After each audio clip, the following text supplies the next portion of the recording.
All right, good morning, everybody. Good morning. It is Thursday, I think. I think so. We're I'm not outside, sure. so we don't have our. We don't have the clock to look at. It's the 13th, so I think it's Right. Thursday. And glad to be outside. It's a beautiful day.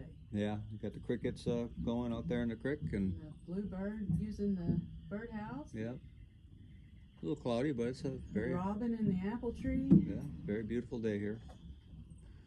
Out here looking Good at to all see of the God's robins creation. show up. Oh yeah, it's good to see the robins here. Yep, trees are blooming. Mm-hmm. Nice out. It's gonna be like 70 something today, so it's gonna be nice here. Yeah. Looking forward to the. Yeah, storms are coming, but you know, Right. you'll have that. It's spring almost, so.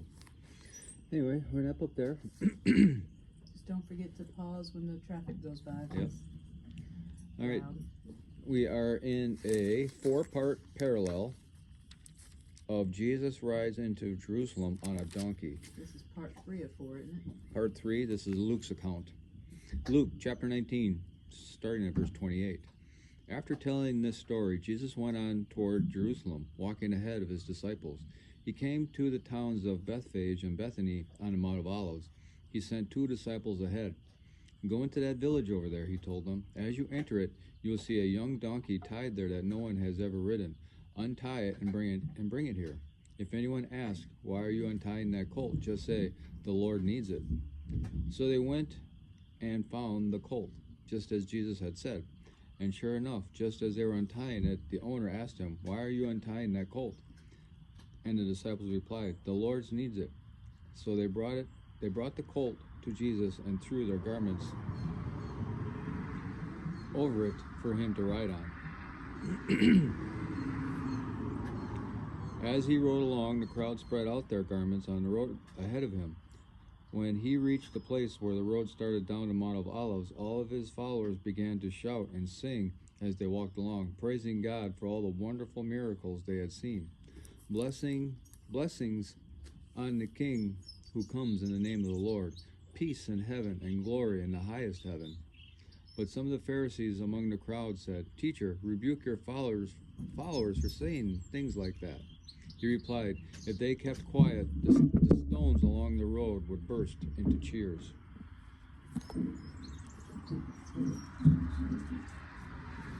No traffic at all for an hour. And then Yeah. And now the commentary for Luke. By this time, Jesus was extremely well known. Everyone coming to Jerusalem for the Passover festival had heard of him, and for a time, the popular mood was favorable toward him. The Lord needs it, was all the disciples had to say, and the colt's owners gladly turned their animal over to them. Christians celebrate this event on Palm Sunday. The people lined the road praising God, waving palm branches and throwing their cloaks in front of the colt as it passed before them.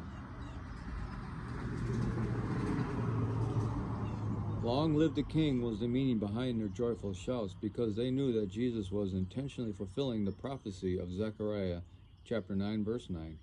Look, your King is coming to you. He is righteous and victorious, yet he is humble, riding on a donkey, riding on a donkey's colt. To announce that he was indeed the Messiah, Jesus chose a time when all Israel would be gathered at Jerusalem, a place where huge crowds could see him, and a way of proclaiming his mission that was unmistakable. The people went wild. They were sure their liberation was at hand. The people were praising God for giving them a king had the wrong idea about Jesus. They expected him to be a national leader who would restore their nation to its former glory. Thus, they were deaf to the words of the prophets and blind to Jesus' real mission. When it became apparent that Jesus was not going to fulfill their hopes, many people turned against him. The Pharisees thought the crowd's words were sacrilegious and blasphemous. They didn't want someone challenging their power and authority, and they didn't want a revolt that would bring the Roman army down on them. So they asked Jesus to keep his people quiet. But Jesus said that if the people were quiet, the stones would burst into cheers. Why? Not because Jesus was setting up a powerful political kingdom, but because he was establishing God's eternal kingdom, a reason for the greatest celebration of all.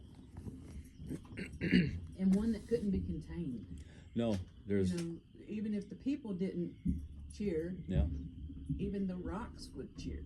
Yeah. So it could not contain this. No, and it's said that even creation itself groans for the Right. day of Christ when He returns to Right. eliminate all the evil that's in the world. Right.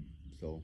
And you think if the creation itself is yearning for Christ to come back to eliminate the evil in the world, how much is the evil affecting the earth? Yeah.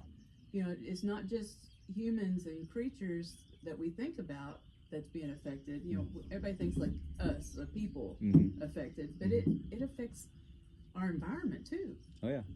Well, it's just since sin entered us as humans, we have disastrous effects Right. on.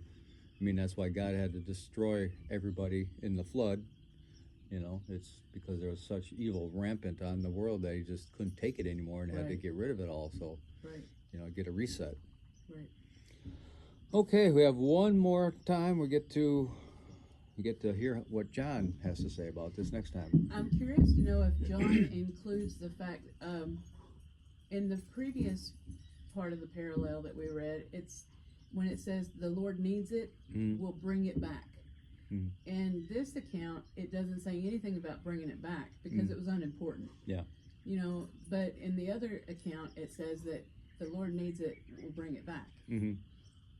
So, you know, I just kind of, how important is that little piece of information, and is it going to be left out or put in John? Guess we'll find out. Yep.